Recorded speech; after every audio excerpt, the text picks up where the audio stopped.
El sistema educativo también tiene que evolucionar en eso. Yo creo que hay que potenciar mucho más la formación profesional que la universidad, ¿no? La idea de Draghi es buena, a mí me gustó lo del federalismo pragmático. La situación general es de incertidumbre en general, ¿no? De incertidumbre porque el mundo era más predecible en los años 80 y 90, ¿no?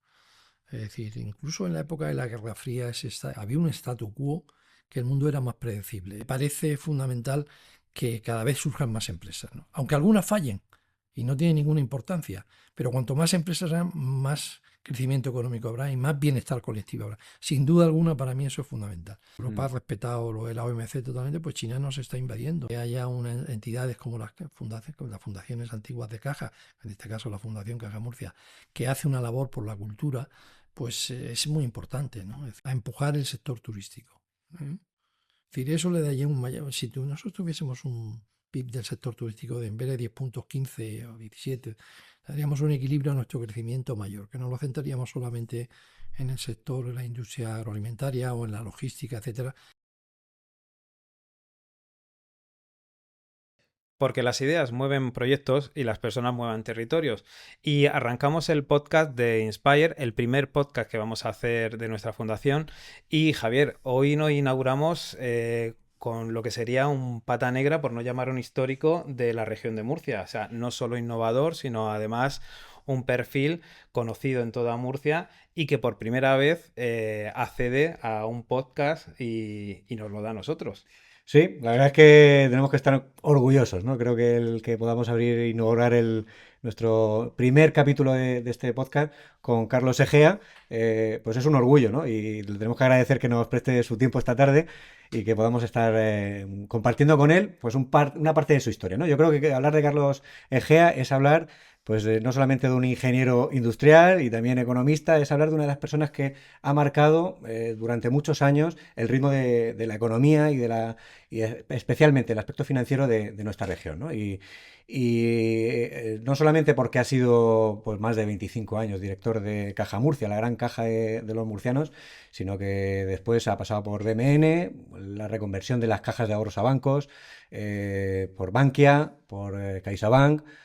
Yo creo que es una persona interesante para conocer y que seguro nos va a inspirar. Don Carlos, muchísimas gracias por Muchas estar con gracias a vosotros nosotros. por invitarme a esta sesión tan inspiradora para todos, ¿no? Y que me gustaría no defraudaros. Muy bien, pues vamos a empezar. Carlos, ¿por qué empezaste en una entidad financiera? Pues ¿Cuál fue la sí, decisión? bueno, esa es una buena pregunta.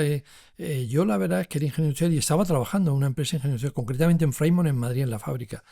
Yo hacía un trabajo tan distinto al financiero que era el subdirector de la fábrica porque fue mi primer trabajo.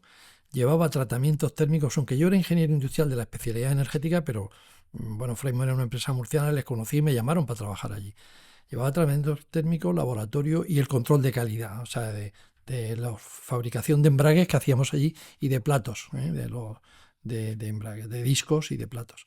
Entonces, un verano, yo creo que era el segundo verano que trabajaba yo en Freimont, fui a Inglaterra a estudiar inglés porque yo había estudiado francés y me vi que era necesario y no tenía más remedio.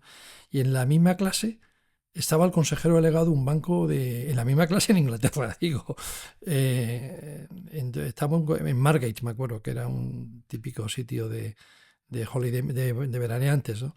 Estuve allí 6 semanas y a la misma clase estaba el CEO de un banco importante en España, que se fusionó después, ¿no? Y entonces nos conocimos allí y me dijo, oye, ¿por qué no te vienes a trabajar al banco? Digo, oye, yo no sé muy bien lo que es una letra de cambio. Dice, no, pero eso te lo explicamos. La verdad es que yo era ingeniero industrial y estaba en esa época estudiando ya económica, porque en cuarto de ingenieros industriales teníamos una asignatura de un profesor, de un catedrático, que se llamaba José Castañeda, que era el decano de la Facultad de Económica. Lo que pasa es que era ingeniero industrial, economista y abogado. Las tres cosas. Era un valenciano muy conocido en el campo económico y tal. Y él fue el que me aficionó a la economía. La asignatura la teníamos en cuarto, curso ya de industriales, que ya era un curso avanzado, ¿no? Realmente era una asignatura que no era trascendental, pero bueno, pero a mí me gustó mucho aquello y me convenció para estudiar económicas, ¿no? Y entonces yo estaba estudiando económicas, pero no tenía ninguna experiencia bancaria. Y ahí fue mi cambio de vida profesional, porque esa persona me convenció, ¿eh? Me sedujo profesionalmente, ¿no? Y por eso al poco tiempo de venir yo a España, me volvió a llamar el CEO que estaba en Barcelona, entre Barcelona y Madrid. Y me convenció para trabajar en el banco y empecé a trabajar en el banco. Y de ahí, pues, ese fue mi cambio, que fue, yo creo que pura casualidad. Es decir, que si yo no hubiese ido a estudiar inglés, pues a lo mejor no hubiese conocido a esta persona y no sé si me hubiese ido. Probablemente después hubiese trabajado yo en algún tema económico, porque a mí me gustaba mucho la economía, etcétera, ¿no?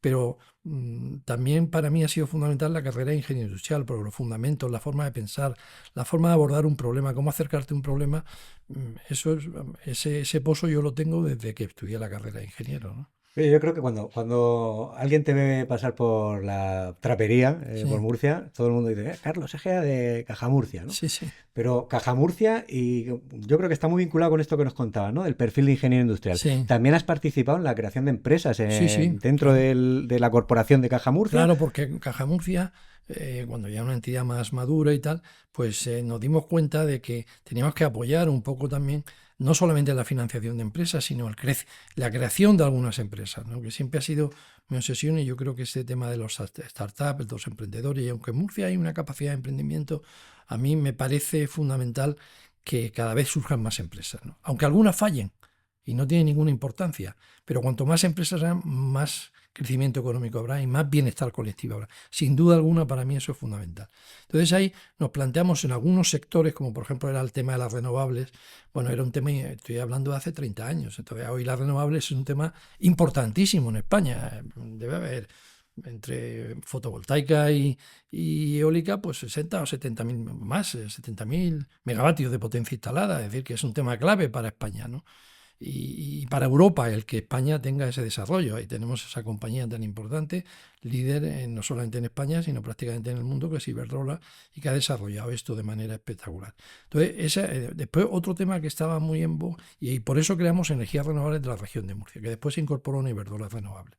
Y por esa razón yo pasé a ser consejero de Iberdrola Renovables, y me dio una perspectiva muy positiva de lo que es la energía, que era la carrera que yo había estudiado como ingeniero, el tema de energía, ¿no? Creamos otra empresa que se llamaba Cota, que era una empresa para la distribución de señales, etcétera, ¿no? Con los repetidores que pusimos, que le hicimos con Celnex y con algunos empresarios murcianos, que también fue muy importante. Después participamos también en la creación y dimos impulso a algunos polígonos industriales, el Parque Industrial de Fuente Álamo, Polígono Industrial de Alhama, Sapre Lorca, etcétera, tal, y otra serie de empresas que creamos. Y entonces, realmente, lo que pretendíamos era contribuir a ampliar el tejido productivo, ¿no? Yo creo que, repito eso, ¿no? Que no me quiero extender, pero que es fundamental el que se creen nuevas empresas y que haya vocaciones empresariales. Es decir, Totalmente. yo creo que debíamos de reorientar nuestra educación a la gente que está en las económicas, incluso en las ingenierías, etcétera, a que de ahí sacar más vocaciones empresariales y menos funcionarios, con todos mis respetos a los funcionarios. Con todos mis respetos porque yo lo soy de la universidad, ¿eh? Entonces, está muchos años dando clases, etcétera, de economía de la empresa. Pero debíamos de incitar a que haya más vocaciones empresariales, ¿no? Como pasa en Estados Unidos, como pasa en el mundo anglosajón, ¿eh? Y también la banca tenía que cambiar mucho para financiar esos proyectos nuevos y esa gente nueva. Efectivamente, asumir el riesgo, Asumir ese riesgo, para que es un ayudar a déficit los... que tiene España y que tiene Europa en general comparado con Estados Unidos.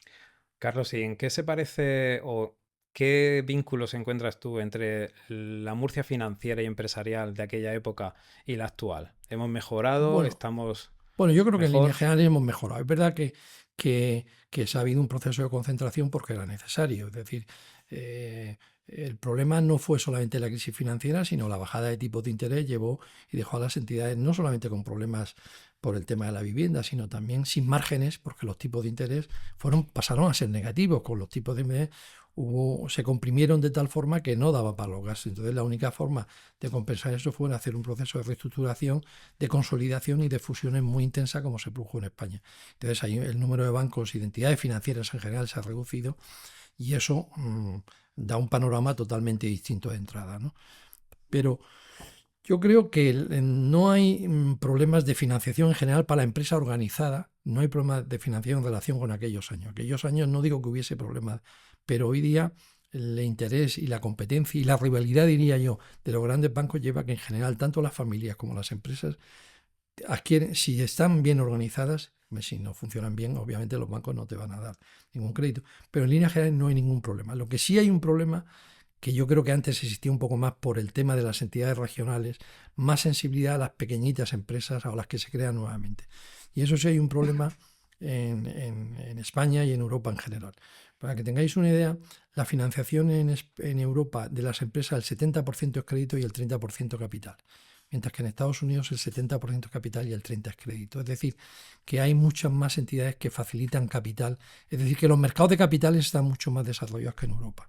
Y la gente se financia a través del capital, yendo a bolsa, no al Standard & Poor's, o a los grandes, o al Dow Jones, o al IBEX en España, sino otros índices más pequeños, otros mercados más pequeños, pero que son de capitales, donde la gente pone su dinero para financiar tal empresa. Claro, eso es un cambio distinto del mundo anglosajón americano al mundo continental europeo, ¿no?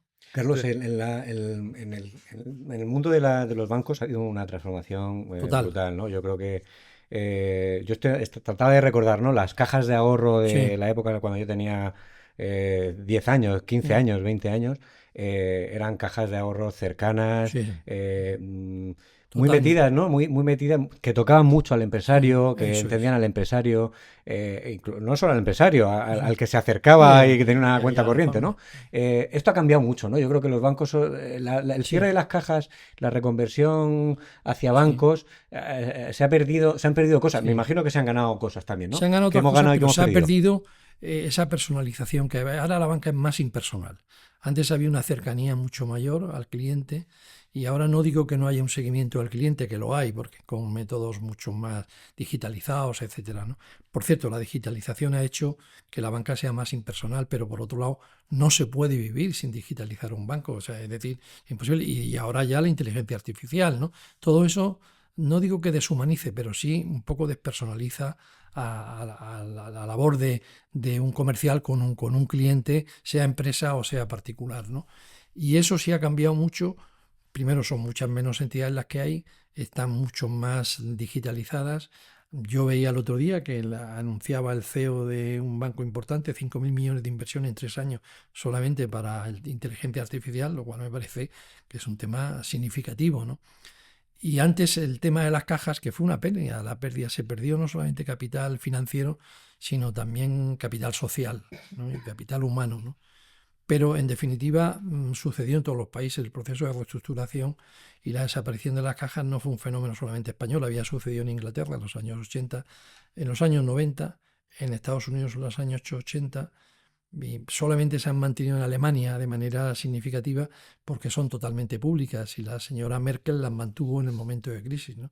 Pero yo creo que en España se podía haber hecho un poquito mejor eso, un poco más cuidado. El proceso de reestructuración era necesario, tanto por la capitalización que era necesaria, como por el hecho de cerrar oficinas. Había muchas oficinas, evidentemente, y entonces no era rentable, no podía rentabilizar el capital. O sea, había un problema que tenías que aumentar el capital, pero no era rentable ese capital porque los márgenes no daban para los gastos.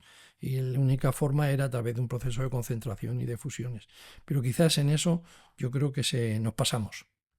En ese proceso de concentración que comentabas, siempre han corrido bulos y habladurías. Y normalmente las cajas siempre han ido muy unidas digamos, en el acervo popular a la dirección o a la parte política Sí, de las comunidades autónomas. ¿Cómo viviste tú ese proceso de concentración sí. y cómo se gestiona esa parte de lo que en la calle se habla de que al final esa presión política sobre las cajas llevó a una situación complicada? Sí. Bueno, vamos a ver.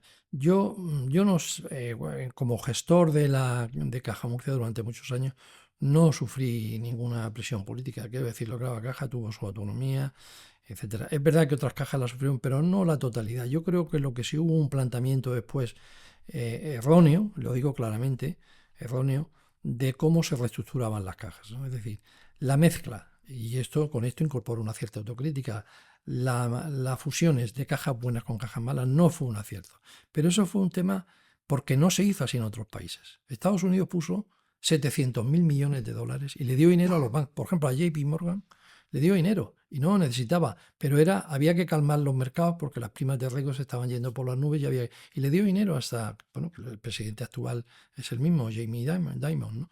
Es decir, que hoy ha hecho unas declaraciones, etcétera, sobre el tema de la inteligencia artificial que ha sido muy interesante. Entonces, Pero en España se escogió un sistema. En primer lugar, empezamos tarde la reconversión, mientras que la crisis empieza en el 2008 con la caída del gigante Lehman Brothers. Y en ese momento se debió intervenir. En ese momento, porque ya se vio que los activos bancarios, que los activos inmobiliarios valían menos de lo que decían los libros y que se estaba cayendo el precio. En España no tenía sentido que durante 3 años o 4 años anteriores se construyesen más viviendas que Alemania, Francia e Italia conjuntamente. Es decir, que eso no tenía sentido, ¿no? Pero ahora comentar ese asunto. Entonces, ese sistema que se tardó en poner hasta el 2010, no se crea el FROB. O sea, ya perdemos 2 años. Y después, además, fue de una forma incorrecta y con muy poco dinero. Si Estados Unidos había dado 700.000 millones, Irlanda 60.000, Portugal 60.000, ¿cómo podíamos arreglar nosotros la crisis con 9.000 millones inicialmente que se dio, ¿no? Esto lo he escrito yo recientemente en un trabajo que he hecho, donde digo que ese problema, que esas entidades que se quedaron, que fueron 9 o 10, no tenía sentido. Es decir, se debía haber saneado las entidades que tenían problemas y las que estaban bien, dejarlas y hacerse cargo de las otras, pero primero las otras había que haberlas saneado. No mezclarlas todas sin sanear previamente, porque eso crea un problema. Es verdad que sí se contribuyó a la reestructuración, a reducir oficinas, reducir plantillas, ajustar gastos y tal. Pero eso llevó a la desaparición de muchas entidades.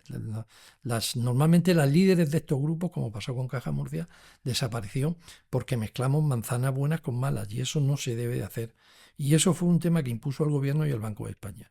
Y las entidades tuvimos que aceptarlo. Podíamos habernos opuesto o debimos de oponernos, pero no había fuerza en aquel momento porque se hablaba que la prima de riesgo estaba a 600 puntos básicos, los tipos de interés estaban por las nubes, etcétera, y se caía el bono soberano, se caía abajo, es decir, y España estaba amenazada de intervención. Y se había intervenido Italia, se había intervenido Irlanda, Portugal y Grecia con cantidades. Irlanda aproximadamente el 40% del PIB fue la ayuda a los bancos. El 40% del PIB, España fue el 5%, al final, sobre no 9.000, sobre los 50.000 millones que ya dio el nuevo gobierno en el 2012. El nuevo gobierno que empieza con Rajoy, ¿no? Pero el gobierno anterior no había hecho los deberes bien, había empezado tarde y mal, ¿eh? Y ya cuando ya esos grupos estaban creados y ya no se podía distinguir las manzanas buenas de las malas, ya estaban constituidos en sociedades anónimas y se habían pasado los activos a esos nuevos bancos que se habían creado, ¿no? Y eso es verdad que se ha perdido capital social, se ha perdido capital financiero, pero eso es lo que hay. Eso es lo que hay. Lo que pasa es que afortunadamente han quedado las fundaciones de esas entidades que realmente siguen funcionando. O sea, lo que es el aspecto cultural y el aspecto social se sigue haciendo. Lo que no se hace es el aspecto financiero porque eso hacen los grandes bancos hoy día y en el caso de las cajas, fundamentalmente CaixaBank, que fue la que fue la receptora de gran parte de las cajas, de los grupos de cajas que se habían constituido, ¿no? Ahí, ahora hablaremos de la Fundación Caja Murcia, Sí. porque yo creo que es otra de las cosas que yo creo que se han perdido, ¿no? En esta transformación del sistema financiero y la desaparición de las cajas de ahorros, que eran básicamente las que sustentaban toda la actividad social, ¿no? Cultural, sí. Cultural, de las fiestas de los pueblos, Sí, las exposiciones culturales, sí. todo esto lo sustentaban en gran parte de las cajas Sí. de ahorro. Bueno, esto ha desaparecido, pero bueno, gracias a Dios han quedado Han quedado bien, fundaciones, se ¿no? han quedado bien Que fundaciones. están funcionando muy bien, ¿no? Pero yo quería preguntarte, en tu trayectoria seguro que te han dado muchos premios, yo sé de unos cuantos, Sí, ¿no? Pero bueno. hay uno que me llama especialmente la atención, ¿no? Que es la Gran Cruz del Mérito de la Orden Alfonso X. del Alfonso X, además esa la otorga el Estado, ¿no? Así, la da el rey. Y que es uno La da el de rey. las... Sí, yo sí. creo que eres el único murciano que tiene esta Sí, es condecoración, verdad. ¿no? Sí, el único murciano. Bueno, yo estoy muy orgulloso, vamos, muy satisfecho con mi trayectoria, que lo único que he hecho ha sido cumplir con mi deber y ser, como he dicho muchas veces, útil a la región y a los murcianos, ¿no? Y entonces, probablemente a mí me la dieron inmerecidamente, pero verá que habíamos hecho muchas cosas en la recuperación del patrimonio, esto, alguna muy sonada, que obviamente llegó a Madrid, y entonces a mí me sorprendió aquello, porque me lo hicieron a mis espaldas, o sea, alguien preparó un expediente completo, que me parece que fue Clemente García, me parece que fue el que lo preparó y a mí no me dijo nada, sino que pronto me ha llegado una nota, me llamó Esperanza Aguirre, que era ministra de Educación, para decirme, oye, hoy, Consejo de Ministros, hemos dado eso y tal. Después vino ella aquí a entregarme esa cruz y estoy muy satisfecho, pero yo creo que de manera inmerecida. porque realmente se la habían de haber dado a la fundación más que a mí. Bueno, nada, sabemos que eres muy modesto, ¿no? Y que, bueno, aunque es cierto que Caja Murcia ha hecho mucho, pero lo ha hecho porque al final hay una dirección que marca hacia dónde hay que ir, ¿no? Y yo creo que muy merecida, ¿no? Y ya pasamos al capítulo de Caja De Murcia, ¿no? fundación, sí, porque además tú siempre has tenido una visión muy interesante sobre lo que la cultura puede llevar a la empresa. Claro, pero yo creo que la cultura y el conocimiento es lo que mueve el mundo, evidentemente. O sea, para el desarrollo, la cultura y el conocimiento es fundamental. Y también la cultura es fundamental para la convivencia, ¿no? Y si una persona con un nivel cultural, con un nivel educativo y tal, puede discrepar, pero no polarizar el debate, que es lo que estamos viendo actualmente, ¿no? Entonces yo creo que la cultura, aparte de que es fundamental para el desarrollo económico, cultura y conocimiento, mezclo esos dos términos, también es fundamental en una sociedad democrática el nivel cultural. Entonces yo creo que en ese sentido que haya unas entidades como como las fundaciones antiguas de Caja, en este caso la Fundación Caja Murcia, que hace una labor por la cultura, pues es muy importante, ¿no? Es decir, yo me quedo sorprendido del nivel de gente que está viniendo a dar conferencias aquí, a explicar cosas muy diversas desde el punto de vista de la pintura, del arte, de la política, de la Constitución española. Hemos tenido este año aquí una serie de conferenciantes, catedráticos, etcétera, políticos que estuvieron en la ponencia constitucional, etcétera. Y eso es muy importante, que toda esa historia se conozca y que al fin y al cabo eso es cultura, ¿no? ¿Y crees que el papel de las fundaciones se entiende en la sociedad actual? Yo pienso que sí, ¿no? La Fundación Caja Murcia es muy popular, o sea, porque yo lo digo porque la cantidad de gente que acude, porque la fundación tiene un doble función, ¿no? Una parte cultural y otra parte social y asistencial que es fundamental. Es decir, la esencia, los orígenes proceden más del tema social que cultural. El tema cultural vino después. Y es porque evidentemente el mundo se va desarrollando y España es un país que duda cabe, mucho mejor que hace 40 años. No digo solamente políticamente, sino económicamente y socialmente, pero que quieras que no hay mucha desigualdad. Hay gente que se va quedando atrás. Hay gente que se va quedando atrás. Entonces, que hagamos por esa gente cosas, aparte de los nuevos problemas de enfermedades, etcétera, que han surgido, que hace 40 años sí existían, pero no, ni había tratamiento médico y además socialmente no había ningún apoyo a las familias, ¿no? Entonces, todas esas cosas, la Fundación Caja Murcia y Caja Murcia estuvo en la génesis de la creación de esas instituciones, de lo que puede ser hoy, pues APAPRO, de lo que puede ser todas las fundaciones que contribuimos nosotros a crearlas, es decir, con los padres, porque eran los padres los que tenían ese problema, y eso yo creo que ha calado mucho en la sociedad. Yo acudo a muchas reuniones de fundaciones de este tipo. El Proyecto Hombre, yo soy patrono del Proyecto Hombre, soy fundador y patrono. Quedamos Tomás Zamora y yo, claro, como viejos rockeros.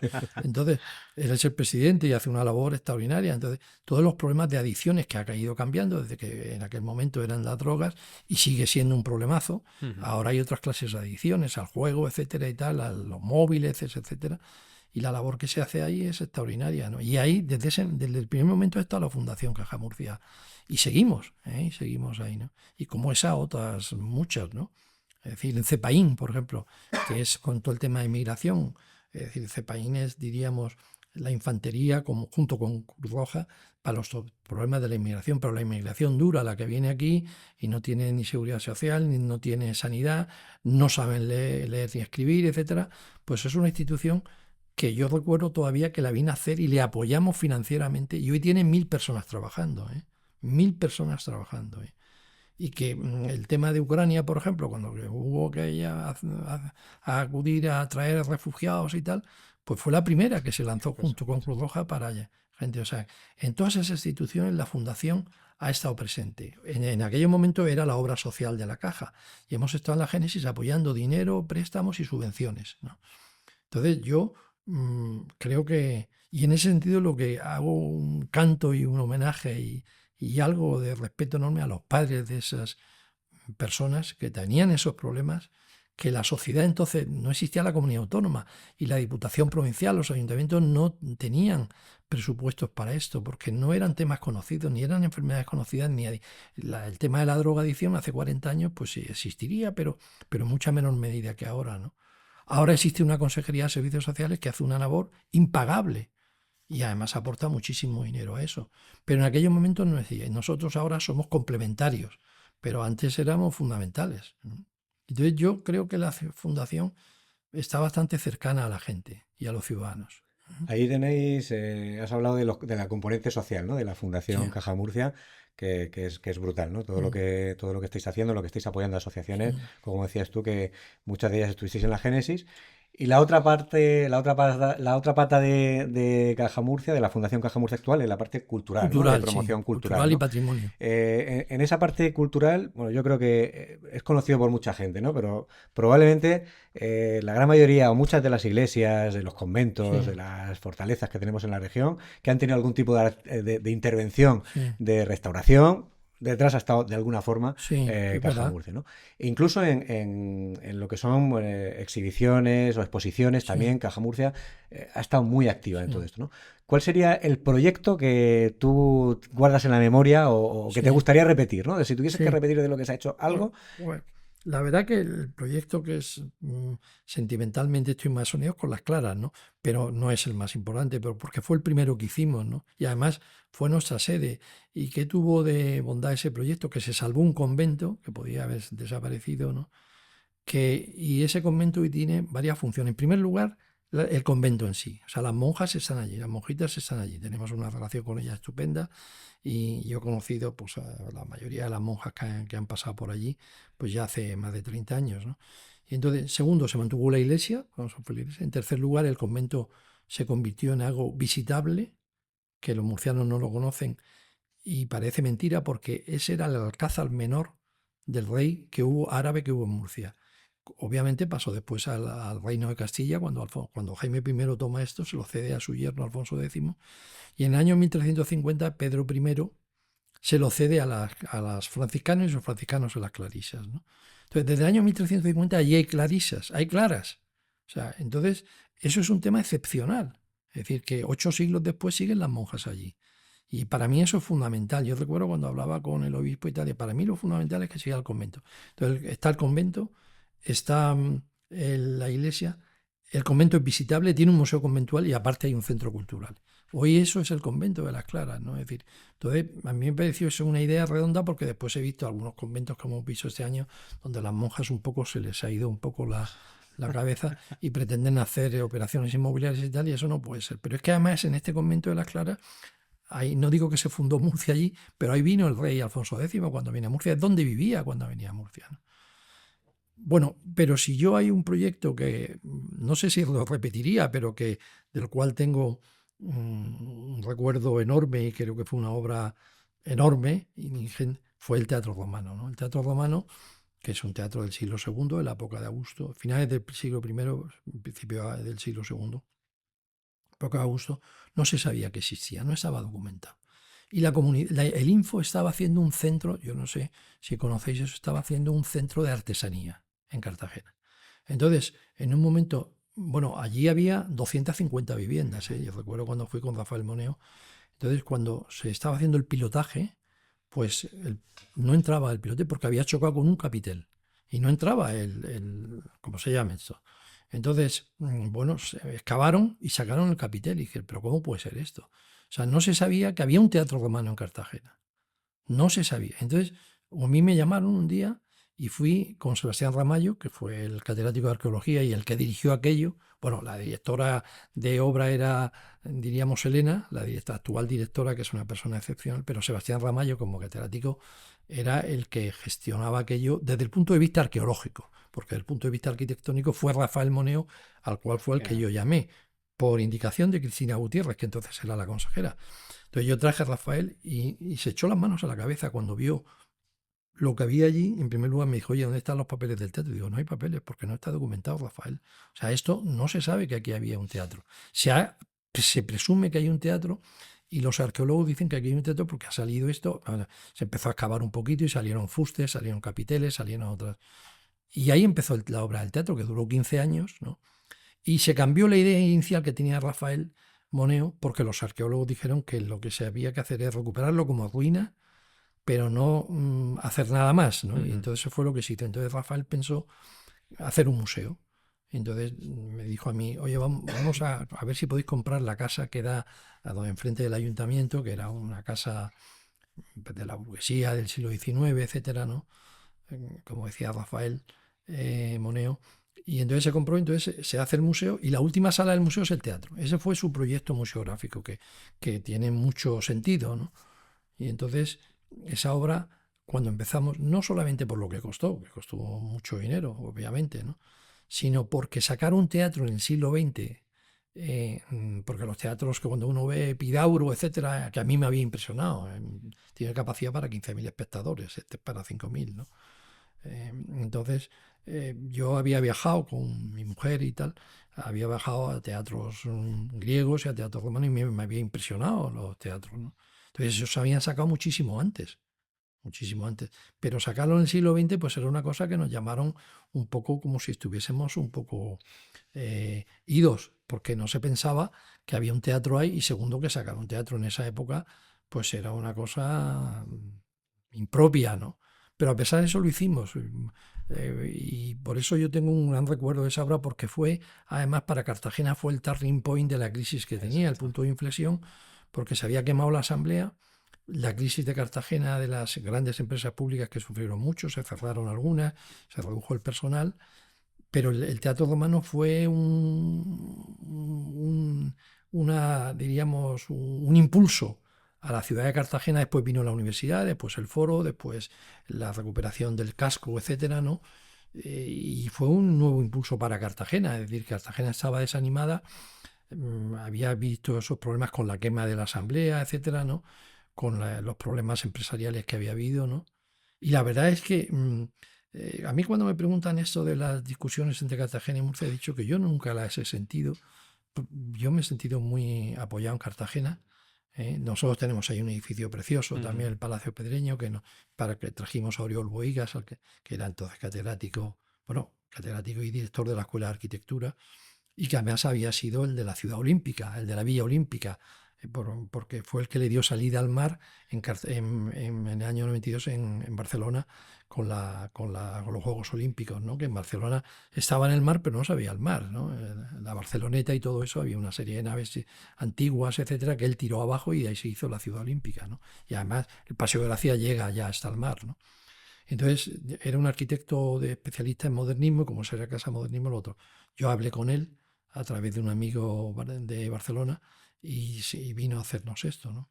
Y después, la verdad que el Teatro Romano me dio la ocasión de hacerme un amigo como Rafael Moneo, lo cual es un lujo tener un amigo así, que además vive y que hace poco ha estado en Las Claras, ¿no?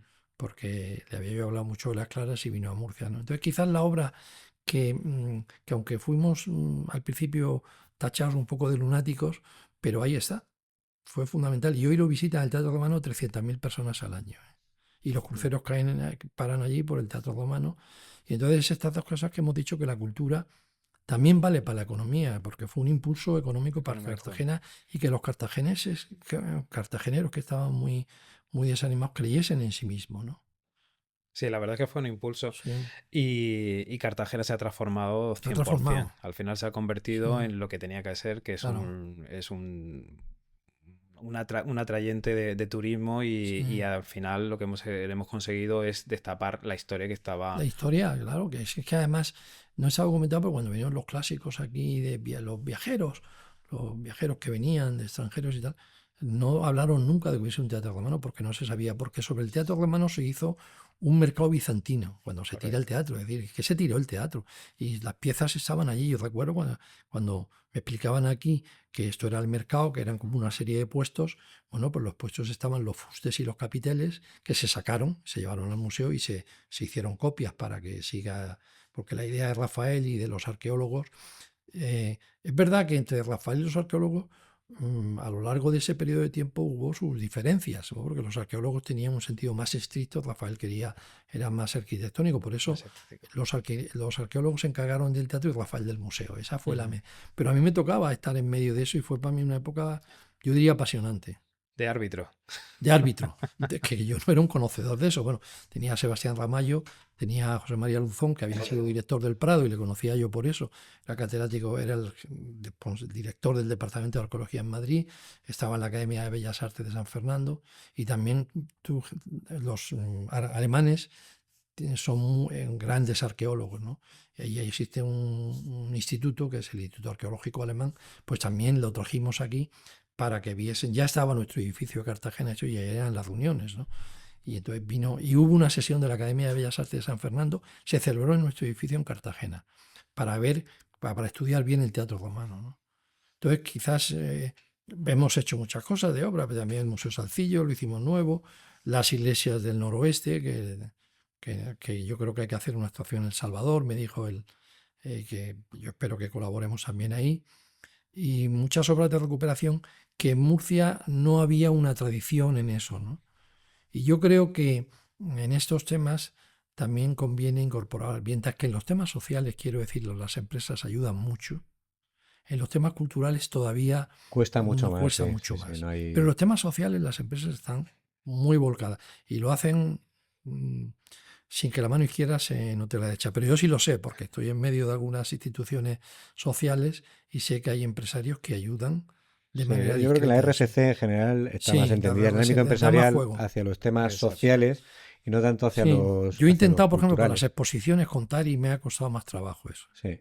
Y luego, bueno, fíjate, hemos hablado de Oye, me he Cartagena, extendido demasiado, ¿eh? del teatro romano, hemos hablado de las Claras Sí, y no hemos hablado de Lorca, que en Lorca mm, también, después del sí, terremoto, sí. yo creo que Hombre, una gran también labor hicimos, sí. de También rehabilitación, de hicimos, sí. reconstrucción de muchas de Y las otro tema iglesias, sonado ¿no? fue huellas, porque fue poner en valor o sea, la idea que A la teníamos exposición nosotros, la Huellas, sí, exposición sí, Huellas sí. en la catedral, que vinieron 600, que la visitaron 600.000 personas. Eso fue también un aldabonazo en Murcia, de Murcia ciudad y Murcia región, ¿no? Es decir, y de orgullo regional, ¿no? Es decir, poner de primero, inventariar nuestro patrimonio, ponerlo en valor, o sea, rehabilitarlo, renovarlo, vamos, eh, y exponerlo después, ¿no? Y hacer un catálogo como se hizo, la dirigió Cristóbal Belda, y fue bueno, vinieron los Reyes, me acuerdo aquel día que estuvimos con ellos, y fue una cosa también muy grande, duró 6 meses, ¿no? Con ese marco, esa sala de exposiciones y continente tan bonito que es la catedral, ¿no? Que también se puso en valor y se puso de galas en aquello. Totalmente. Carlos, viniendo para acá y preparando el podcast, Javier y yo siempre intentamos ver la parte personal del Sí, personaje con quien estamos, ¿no? Y entonces le preguntábamos, oye, Javier, le preguntamos qué hace ahora en su nueva época de jubilación. sí. Y Javier me decía, pero se ha jubilado. Sí. Bueno, estoy jubilado de derecho, pero no de hecho. Es decir, me ocupa mucho la fundación, ¿eh? Después, yo no estoy ya como he estado otras veces. Yo he sido consejero, como he dicho, de Iberdrola, de la CECA, de Enagas. De Enagas fui consejero también de la Empresa Nacional del Gas, porque teníamos una participación allí. Por eso yo los temas de energía siempre me han gustado, me han interesado mucho, porque es un tema clave para la economía de la energía y para un país, para la soberanía de un país, etcétera y tal. Es un tema clave, aunque ahora ya debemos de pensarlo más, tema energético, debemos de pensarlo desde una perspectiva europea, debíamos de pensarlo, y debía de haber una Europa de la energía, ¿no? Pero yo no me siento jubilado, de hecho, de derecho sí porque soy pensionista, pero porque me ocupa mucho la fundación y ahora más, como lo sabe Javier también, que tenemos una actividad que la fundación tiene un patrimonio que lo tiene que invertirlo y vamos, está invertido, pero que tiene que mejorar esa rentabilidad que tiene, etcétera, ¿no? Y me ocupo de eso. Y después de los temas estos sociales y culturales también me ocupo, aunque la fundación tiene un director estupendo que es Pascual Martínez y tiene un equipo directivo con él estupendo. Y después unos patronos de lujo. Bueno, oye, vamos a hablar un poquito de actualidad, ¿no? Porque Sí, yo creo que es vamos importante allá. Venga, también, ¿no? Porque yo creo que toda la no sé si me experiencia, extiendo demasiado. toda la experiencia acumulada que tienes, Carlos, y el bagaje que tienes y el haber conocido a tantísimas empresas y especialmente de la región de Murcia, pero también de fuera de la región de Mm, Murcia, nos permite también poder preguntarte, ¿no? ¿Cómo ves la situación actual de la economía, de las mm, empresas y en particular de la región de Murcia? sí. Bueno, la situación general es de incertidumbre en general, ¿no? De incertidumbre porque el mundo era más predecible en los años 80 y 90, ¿no? Es decir, incluso en la época de la Guerra Fría había un statu quo que el mundo era más predecible. Es decir, había una Guerra Fría entre la Unión Soviética y Europa y sobre todo Estados Unidos. Pero pero era más predecible porque había un statu quo de verdad, de no tocarse, había armamentos nucleares, etcétera. Pero ahora no sabemos si qué va a pasar en Irán mañana, qué va a pasar en tal sitio. Tenemos guerras en el centro de Europa, impensable, porque desde 1945 no había habido una guerra en Europa. Groenlandia. Bueno, Groenlandia, una serie de fenómenos que no sabemos bueno, y de Trump, etcétera, ¿no? Y de toda su política comercial y arancelaria, etcétera. Que bueno, esto yo creo que la sentencia del Tribunal Supremo ha puesto en su sitio. eh, yo hace poco escribí un papelito, había escrito una cosa sobre la economía en el mundo en general y dije que de que Estados Unidos, que Trump podía ser un autócrata, pero que Estados Unidos no lo era y que yo esperaba que no lo fuese porque las instituciones en Estados Unidos funcionan. Y en efecto, lo escribí en agosto. Pero bueno, lo di a luz, se publicó en octubre, me parece que el 30 de octubre, sí. Y entonces, en efecto, ha sonado la flauta porque el Tribunal Supremo ha puesto firme al presidente de Estados Unidos. Decir, oiga, eso no lo puede usted hacer. Usted no puede subir los aranceles como quiera, ¿no? Pero en cualquier caso, vivimos en un mundo muy incierto, con mucha incertidumbre. Pero por otro lado, los mecanismos financieros, los mercados financieros, aunque están temerosos, etcétera y tal, pero los bancos centrales hacen una labor extraordinaria de darle seguridad al mundo, de darle liquidez, etcétera y tal. Y eso no están intervenidos normalmente por la política. Bueno, Trump ha intentado, pero no lo ha conseguido. ¿eh? Los bancos centrales tienen una gran independencia del poder político, que es el que más distorsiona el mundo, ¿no? Pero en líneas generales el mundo está creciendo. Es verdad que la rivalidad está entre China y Estados Unidos, y ya viene desde el COVID, ¿no? Ha provocado una fractura en el crecimiento económico mundial, ¿no? Que lo que crecía mucho era eso, ¿no? El comercio mundial como consecuencia del desarme arancelario que se produce a finales del siglo pasado, ¿no? Y que entra China. Y claro, China pues se está comiendo el mundo, evidentemente, pero le ha dado también un crecimiento al mundo importante, ¿no? Pero yo veo el mundo complicado, pero vamos, que yo creo que hay mecanismos, instituciones, entidades financieras y empresas que, que, que el mundo va a seguir funcionando bien. Hombre, podemos tener problemas, pero es que tenemos una guerra en Europa y realmente Europa sigue funcionando. No tan bien como debiera, pero que el mundo sigue funcionando, ¿no? Hemos tenido una guerra en Israel que fue tremenda, ¿no? Tremenda, ¿no? Bueno, este tema de Irán lo tenemos ahí que ya veremos qué pasa, ¿no?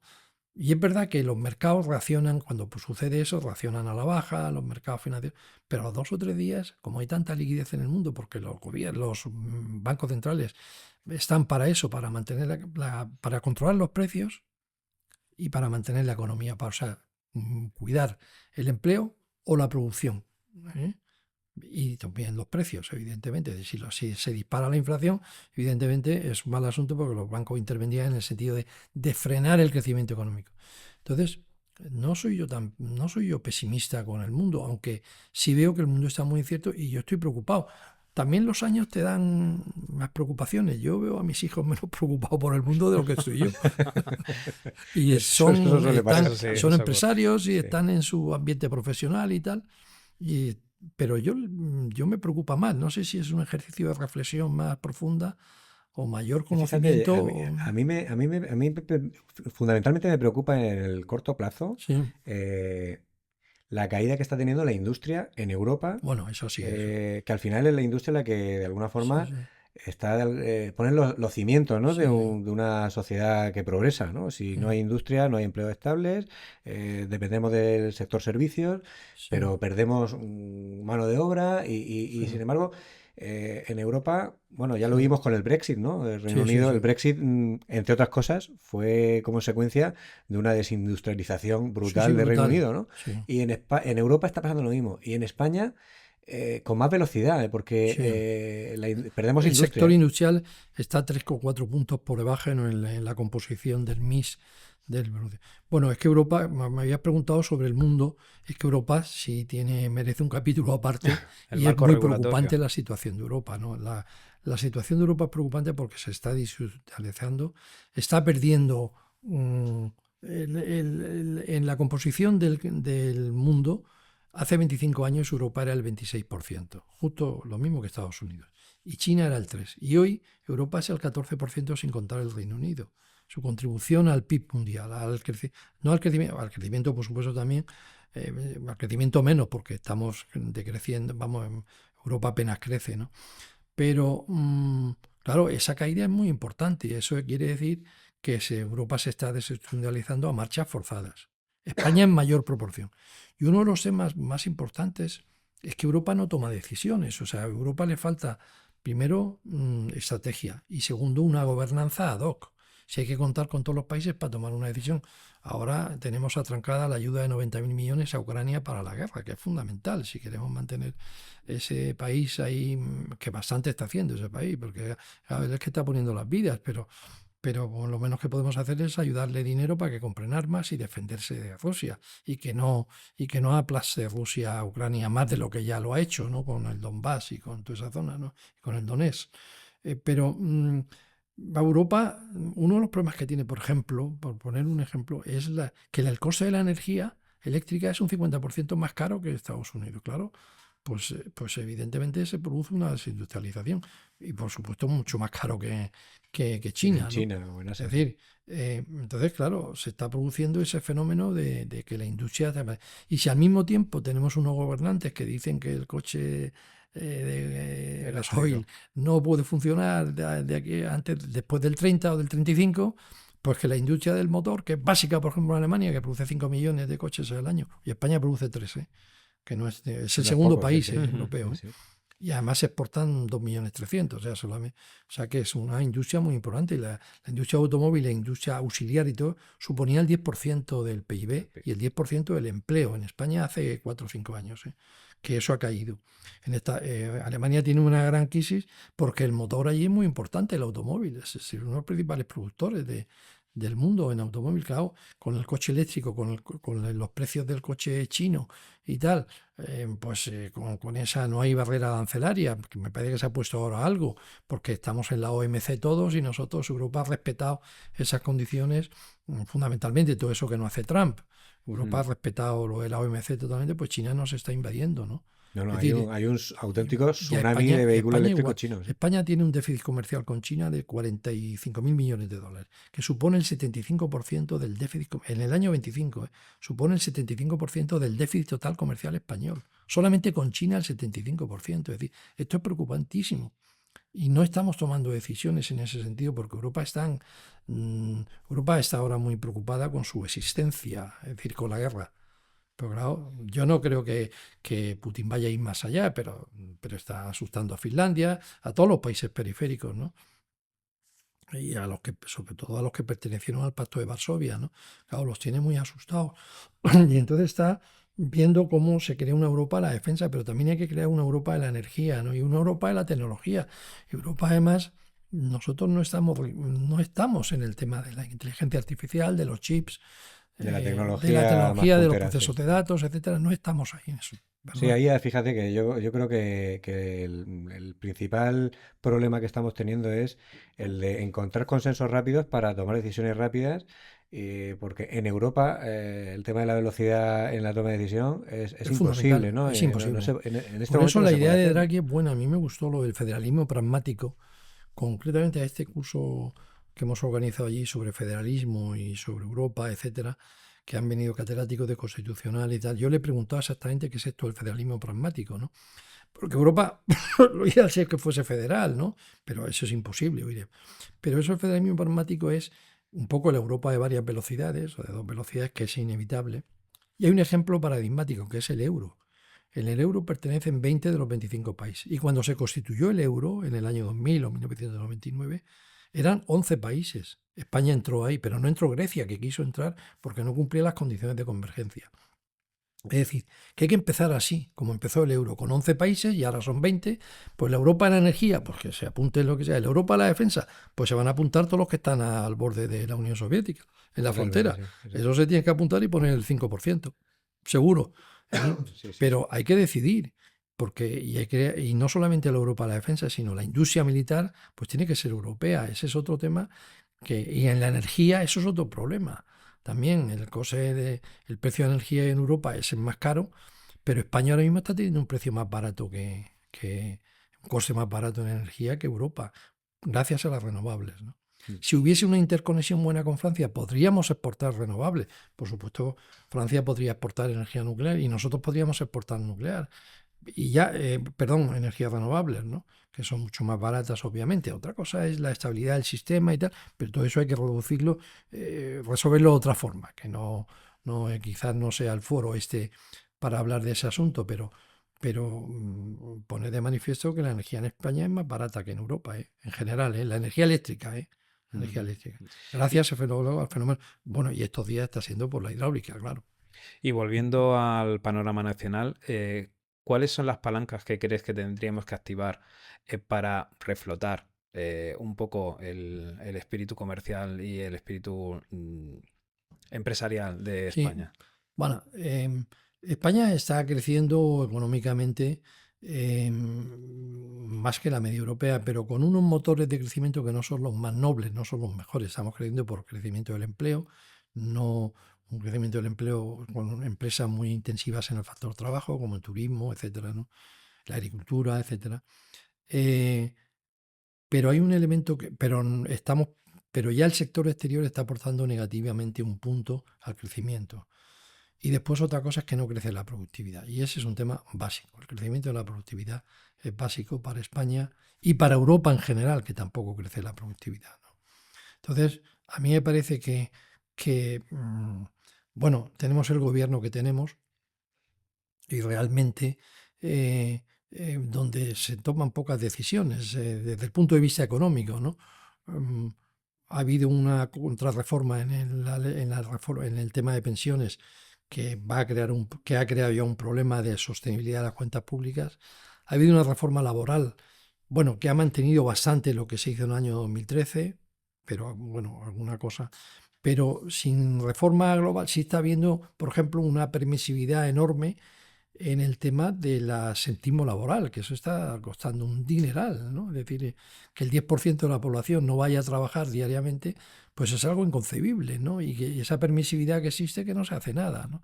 Eso sí está costando a las empresas y costando a los españoles, a ambos, a los españoles a través del sistema impositivo, a través de los costes de la seguridad social y a las empresas por los días que le tiene que pagar la empresa, ¿no? Los días que le toque.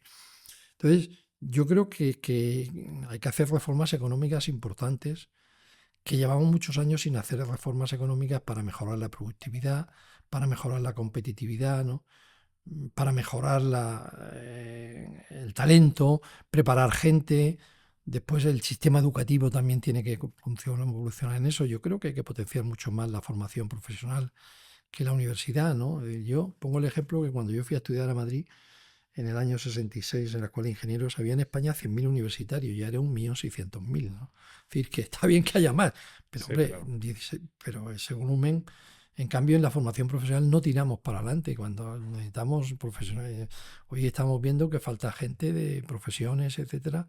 Se quejan los empresarios de que no encuentra gente con expertise y para eso pues necesitamos reformar también el sistema educativo, ¿no? Pero yo sí creo lo que he dicho antes, lo repito, que, que un tema importante para mí es que en las aulas y en la sociedad mm, incentivemos la creación de empresas, incentivemos que los jóvenes quieran ser empresarios. Yo creo que eso es un tema fundamental de cultura y para eso todo lo que podamos hacer e incentivar a las empresas, etc.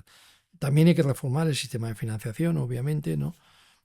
Yo no sé si los infos, tú eso Javier lo conocerás mejor, los ICOs, etcétera, y que porque no hay esos mercados que he dicho antes, secundarios, etcétera, de financieros de segundo nivel para la constitución de empresas, ¿no?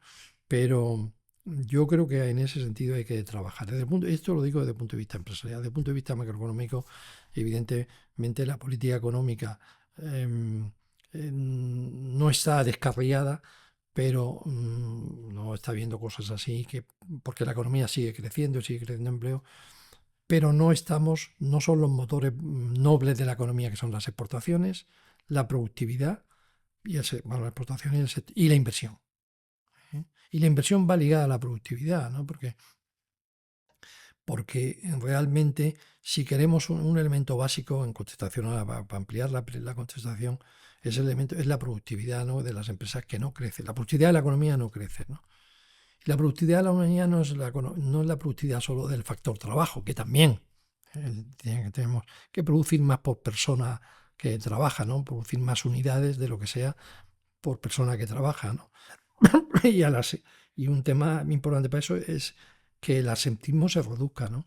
Pero la productividad no es exclusivamente eso, ni siquiera la acumulación de capital. Y en eso os diría que Robert Solow, gran economista premio Nobel del año 87, ya en el año 56, le dieron el premio Nobel 30 años después, claro, el premio Nobel de Economía se instaura en el año 69. Robert Solow, su estudio que hizo sobre la productividad, que fueron los 50 años, desde el año 1900 a 1956 en Estados Unidos, demostró y revolucionó la teoría del crecimiento económico, fue que la productividad se elevaba no porque se elevaba por la productividad del factor trabajo, ni siquiera por la acumulación de capital, sino por los cambios tecnológicos y los cambios organizativos, ¿no? Sí. Entonces a mí me parece que en ese sentido sí es importante que conozcan eso bien las empresas y que lo conozca el país. Es decir, hay que probablemente haya que desregular algunas cosas e incentivar esos temas, que las empresas se produzcan esos cambios tecnológicos y esos cambios organizativos. Y eso, en definitiva, es una obviedad, pero es lo que él demostró en el año 56, que tuvo mérito, ¿no?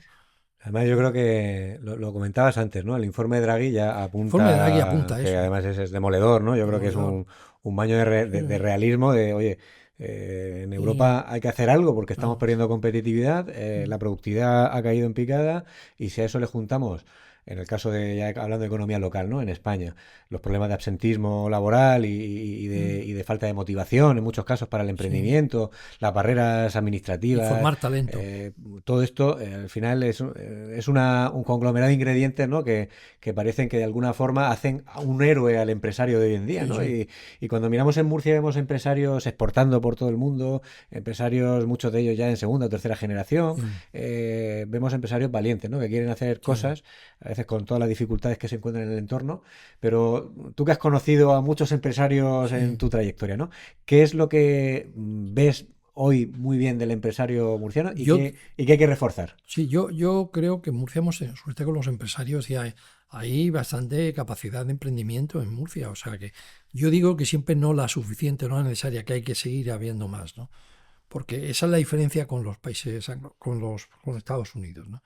Que allí la gente que va a Harvard quiere ser empresario, no quiere ser un gran abogado o un gran jurista, es que quiere ser empresario. Y la gente que va a Yale quiere ser empresario, aunque allí son especialistas en derecho, o crean sus bufetes, etcétera, ¿no?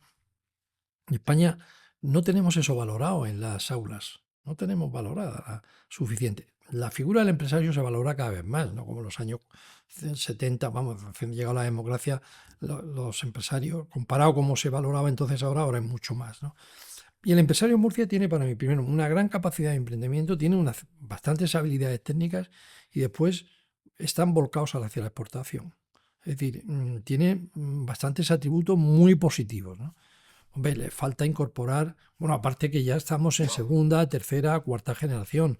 No son los empresarios que yo les vi crear su empresa y que colaboramos con ellos, que tuvieron un mérito porque fueron pioneros en este sentido. Pero ya las segundas o terceras generaciones han estudiado, hablan idiomas y tienen las habilidades que tenían sus padres, las habilidades técnicas que tenían sus padres, tienen esa capacidad de emprendimiento, quizás ya distinta porque han heredado esas empresas, pero siguen volcados al exterior y entonces son puntos fuertes. Yo creo que quizás a los empresarios me falta más introducir todo lo que es el tema digital, más allá también el tema de la inteligencia artificial, ver también que incorporar más en la empresa una visión estratégica, ¿no? Una visión global también, ¿no? Es decir, yo creo que eso son déficits que todavía existen en la empresa de Murcia, ¿no? Contando que yo le doy un mérito extraordinario a los empresarios, sean del sector que sea, ¿no? Y que Murcia tiene bastante capacidad empresarial, sobre todo en ciertos sectores como es el agroalimentario. Sí. Es una pena Que en cambio en el sector turístico no tenemos No empresarios. tengamos menos, Y nos crea un ser más hándicap flojo. enorme de compensación A pesar de en ser los un centros. sector con un potencial brutal, En ¿no? Murcia, claro. O sea, No no creo tiene que sentido seamos... sí, que todo el Mediterráneo y llegamos a Torrevieja y ahí se para esto. Y empieza nuevamente en Almería, ¿no? sí. Hombre, se para, vamos, no es que se pare, pero es que en Murcia yo creo que el sector turístico debe ser el 10% del PIB y en Baleares es el 50%. O Ahí sea, tiene que mucho ahí que teníamos ver que... también la dificultad para encontrar suelo para el Sí, desarrollo bueno, no, turístico no, y claro. y Es decir, hicimos la autovía, se hizo la autovía Cartagena Águilas y todo eso se ha declarado protegido. Entonces, dice, efectivamente bueno, sí, pues, allí no se puede hacer absolutamente nada, Nada. ¿no? Está en terreno aparte protegido que ambientalmente. dices algo de eso y queda uno mal. Digo, oye, yo lo digo con entera tranquilidad. No sé si quedaré mal, pero, pero Murcia tiene una costa y tiene unas zonas que se podían aprovechar mucho más. Pero además lo haríamos mejor que se ha hecho en el Mediterráneo, porque ya con una concepción distinta desde el punto de vista medioambiental, desde el punto de vista tal, Sostenible. lo haríamos de sostenibilidad, lo haríamos mucho mejor. O sea que, pero tendríamos que hacer algo en ese sentido. Pero también nos falta ahí empresarios, ¿eh? Es decir, uno va a Mallorca y da una patada y salen empresarios de estos turísticos, no digo ya la Meliá o Barceló, sino de 30 hoteles, de 10 hoteles, de 15 hoteles, de un hotel. Hay muchas más, hay una cultura empresarial como aquí pasa en el agroalimentario, es decir, que da uno esto y salen muchísimos empresarios en ese nivel, ¿no? Nos falta esa cultura y eso habría que ver cómo incentivamos eso. ¿Y qué nos falta en Murcia para potenciar, aparte de una apertura del Bueno, suelo? yo creo que Murcia nos falta, como región nos falta visión estratégica, ¿no? Yo siempre he dicho, y en la época en que yo estaba de director y de presidente de la Caja, se hicieron en distintos años 2 planes estratégicos de la región. Yo creo que la región, al faltarle visión estratégica, sería bueno complementar, sería bueno sustituir esa visión por un plan estratégico hacia dónde va la región o qué queremos que sea la región, con un plan de ordenación territorial, porque el territorio es fundamental para el desarrollo. Oye, aquí vamos a poner esto de ordenación del territorio no comarcal sino regional, que después se divide en los ayuntamientos, etcétera, y un plan estratégico en donde te colabore la sociedad civil, no solamente la clase política o los funcionarios, donde la sociedad civil se incorpore, es decir, los empresarios, las cámaras de comercio, los sindicatos, los profesionales, etcétera, y que les escuchemos a todos y que digamos con algún asesor de fuera que nos oriente, pero hacia dónde queremos ir, primero cuáles son nuestros puntos fuertes y débiles y qué se nos presenta como oportunidad o como amenaza, ¿no? Y a partir de ahí lanzar unas líneas generales de actuación para que sepamos a qué atenernos. Es verdad que contamos con que Murcia, que es un hándicap terrible, tenemos un problema de infrafinanciación, Javier lo conoce mucho mejor eso que yo, y eso lastra la posibilidad de hacer nuevas cosas, ¿no? Pero yo he hecho en falta también una mayor visión estratégica de nuestra región, ¿no? Incardinada en España y con Andalucía por delante y el Levante por arriba y Castilla-La Mancha por ahí, ¿no? Aparte de que, por supuesto, hay que resolver el tema definitivamente, aunque los problemas no se tenían de resolver todo, el tema del agua, el tema de infraestructuras, ¿no? Y yo apunto como sector también a empujar el sector turístico, ¿eh? Es decir, eso le daría un mayor. Si nosotros tuviésemos un PIB del sector turístico de en vez de 10 puntos, 15 o 17, daríamos un equilibrio a nuestro crecimiento mayor, que no lo centraríamos solamente en el sector de la industria agroalimentaria o en la logística, etcétera, que son de chapó, ¿eh? Aunque también hay que seguir avanzando ahí, por supuesto, en nuevas tecnologías, en la digitalización del campo y de los sistemas de fertilización, todo, la inteligencia artificial, ¿no? Creo que otro problema que tiene, a la pregunta que me refería de Murcia, es que nuestra unidad empresarial es pequeña y debíamos de estimular que tengamos empresas mayores y los empresarios también debían de pensar que eso sería bueno para ellos, ¿no? O asociarse para la comercialización sobre todo, porque si se ha concentrado la demanda, digamos, la demanda a través de las grandes cadenas de supermercados, los grandes compradores internacionales, etcétera, la oferta se tiene que concentrar un poco, si no el poder de mercado es tremendo, ¿no? Es decir, es que le vamos a vender a estos, pero al precio que ellos quieran, ¿no? Entonces, eso debíamos de pensarlo, ¿no? Y a la hora de comercializar, que fuesen unidades mayores, quizás cada empresa sea... Me estoy refiriendo al sector agroalimentario en este caso, que es donde hay una homogeneidad de productos, etcétera, y ahí debíamos de hacer más, ¿no? Carlos, entiendo que antes comentabas que en casa tus hijos son empresarios. Uno, Uno es vamos. empresario, Sí, pero me imagino que la educación financiera en casa habrá sido un elemento, un caballo de batalla importante. sí, Ahora que tienes sí. nietos y todo el mundo financiero ha girado al tema de las criptomonedas y hay, digamos, otra concepción de lo que es la cultura financiera, ¿cómo se lleva entre generaciones? O sea, ¿cómo el abuelo habla con sus nietos Sí, y trata a sus hijos en esa cultura financiera? sí. Bueno, vamos a ver, yo tengo nietos mayores y que me pasa bien fuera en Madrid y hablo poco con ellos, pero y los pequeños son muy pequeños para tomarle en esto. Tengo un nieto de 1 año y otro de 22, o sea que, pero bueno, y desde el punto de vista financiero, yo en todos estos temas de criptomonedas y todo eso, soy un poco reacio, todavía, o el euro digital y todos esos temas, todavía le tengo cierta prevención a todas esas figuras, ¿no? Es decir, soy un poco clásico en eso, probablemente por fruto de la edad, ¿no? Probablemente mis hijos en eso vayan más avanzados que yo y tengan mm, a lo mejor algún ahorro en esa clase de producto financiero, ¿no? Pero vamos, yo convivo muy bien con mis hijos y con mis nietos. eh, no en el tema financiero, porque la verdad es que no hablo mucho con ellos de eso.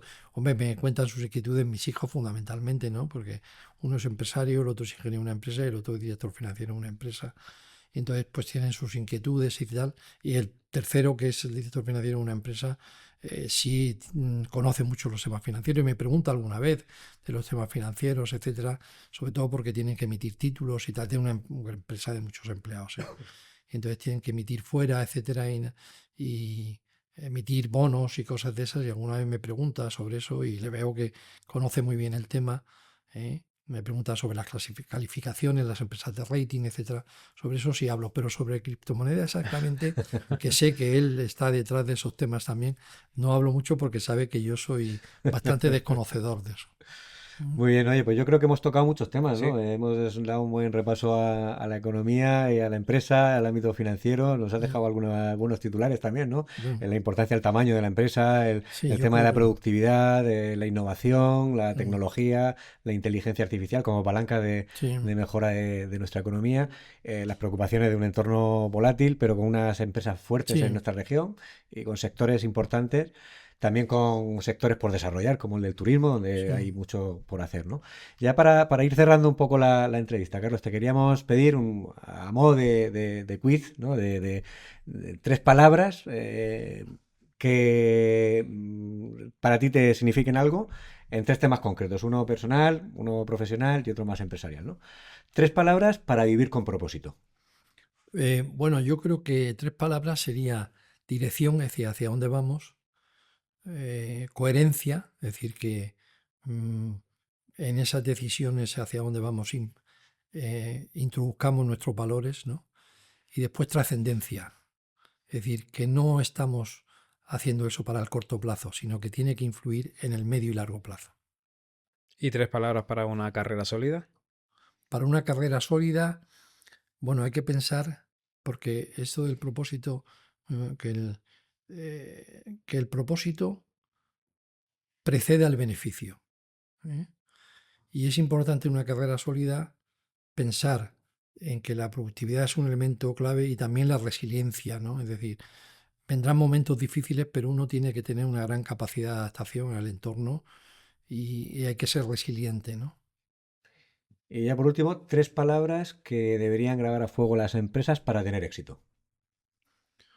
En primer lugar, visión estratégica. En segundo lugar, constancia. Constancia en el esfuerzo, ¿no?